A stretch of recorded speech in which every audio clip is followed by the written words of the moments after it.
Tahukah kamu alur film The Night Come For Us? Siapa nih bule sialan? Nama gua, perkenalkan, Bobby Bule! Tembak anjing! Di awal film kita melihat seorang laki-laki yang mirip Joe Taslim. Ya, laki-laki tersebut bernama Ito. Dirinya merupakan anggota geng yang bernama Sixes. Di saat menjalankan misi, Ito pun rupanya malah memberontak dan membantai semua anggota Sixes demi seorang bocil, bro. Dengan adanya hal tersebut, Ito pun menjadi incaran dari geng Sixes. Tidak mampu sendirian, Ito pun meminta bantuan kepada bestinya yang bernama Fatih dan juga Bobby. Namun sayang, karena saking banyaknya musuh, Bobby dan Fatih pun harus modar, guys. Melihat bestinya mati, Ito pun syok parah. Dirinya berjuang seedan-edannya untuk melawan. Dan di sana dirinya pun harus melawan rivalnya sendiri, yaitu Iko Uwais. Namun sayang, di akhir film Ito pun harus COD-an dengan malaikat maut karena saking banyaknya anggota Sixes. Pesan moral dari film ini adalah jangan pernah gentar melawan musuh. Tahukah kamu alur film Death Race 2? The name is Frankenstein.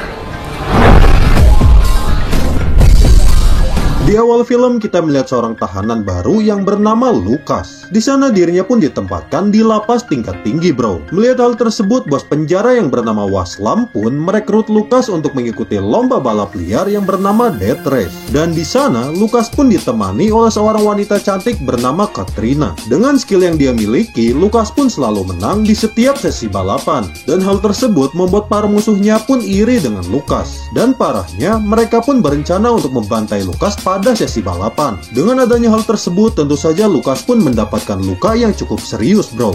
Namun di akhir film, dirinya pun berhasil sehat kembali dengan identitas baru, yaitu Frankenstein. Pesan moral dari film ini adalah jangan pernah licik di saat balapan. Tahukah kamu alur film Unhealer?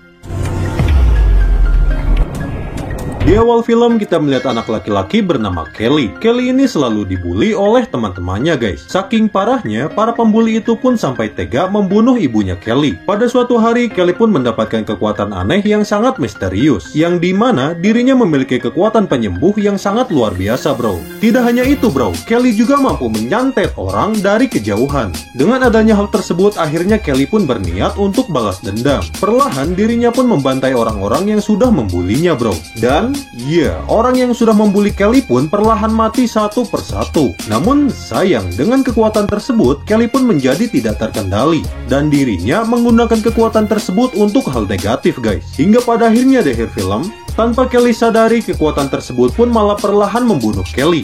Pesan moral dari film ini adalah jangan menyalahgunakan kekuatan, wahai pemerintah. Tahukah kamu alur film Wrong Turn 2?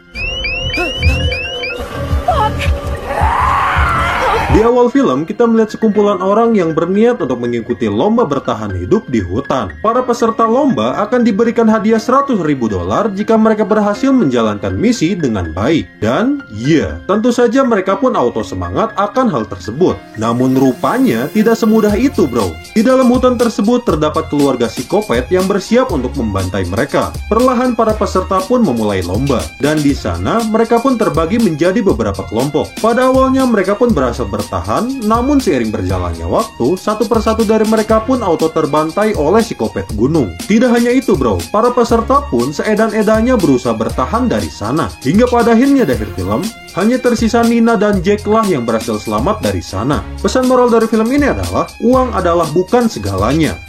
Tahukah kamu alur film Come to Daddy?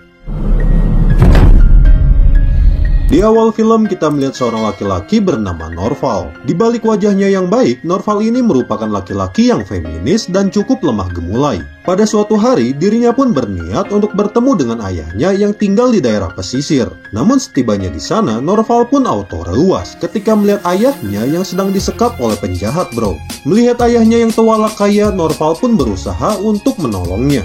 Namun sayang, tanpa diduga, penjahat yang menyekap si ayah pun datang ke tempat tersebut. Dan melihat hal itu, Norval yang memiliki tulang lunak pun dirinya hanya bisa bersembunyi di dalam lemari. Rasa bingung dan campur aduk pun Norval rasakan. Namun di akhir film, dengan dukungan dari sutradara, dirinya pun berusaha melawan para penjahat tersebut. Dan pada akhirnya, Norval pun berhasil menyelamatkan ayahnya. Pesan moral dari film ini adalah, bersikap maskulinlah jika kalian laki-laki.